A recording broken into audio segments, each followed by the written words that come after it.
और अब बड़ी खबर यह है कि यूपी एटीएस ने बड़ी कार्रवाई की है और मुजफ्फरनगर से 4 संदिग्ध गिरफ्तार किए गए हैं। आईएसआई हैंडलर से जुड़े हुए थे, संदिग्धों से पूछताछ की जा रही है। पाकिस्तानी गैंगस्टर शहजाद भट्टी से जुड़े होने का आरोप है।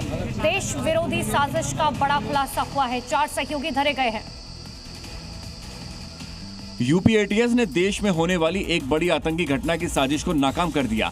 आरोप है कि पकड़े गए संदिग्ध पाकिस्तानी हैंडलर शहजाद भट्टी से सोशल मीडिया और वीडियो कॉल के जरिए जुड़े थे।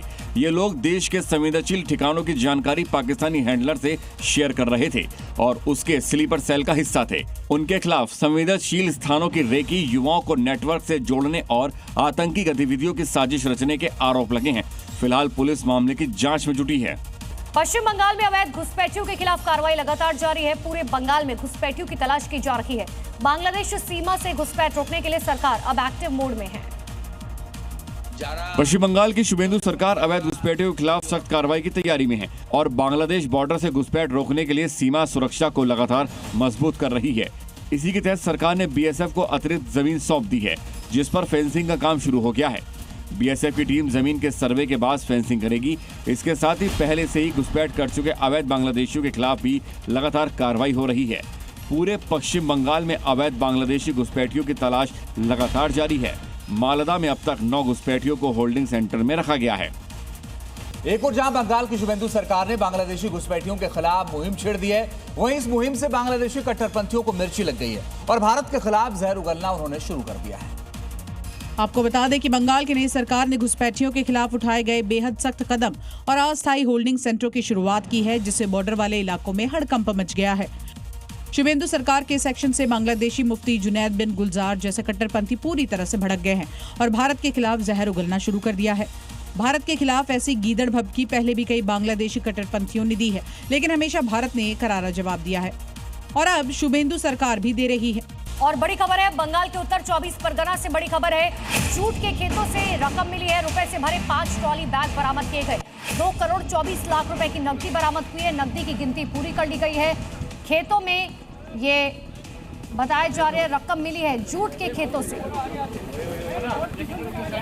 पश्चिम बंगाल में सरकार बदलने के बाद से ही टीएमसी नेताओं के काले कारनामे उजागर हो रहे हैं और आए दिन टीएमसी नेताओं पर सरकार कार्रवाई कर रही है।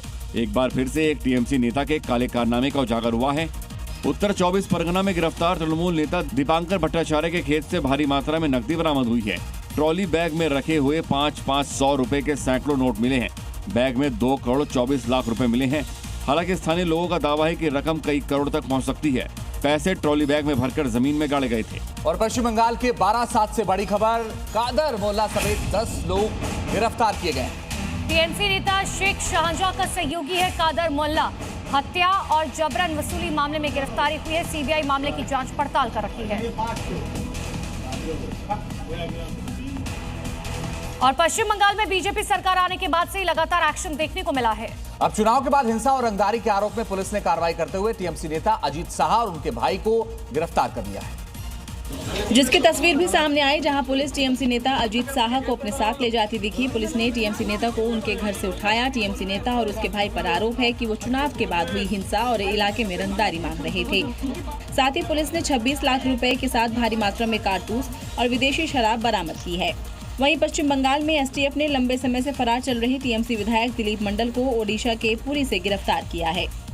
वहीं जलपाईगुड़ी में बीजेपी कार्यकर्ताओं को धमकी देना टीएमसी नेता को भारी पड़ गया। आरोपी के खिलाफ पुलिस ने तगड़ा एक्शन ले लिया और उसके घर को चारों तरफ से घेर लिया गया। हालांकि आरोपी फिलहाल फरार है।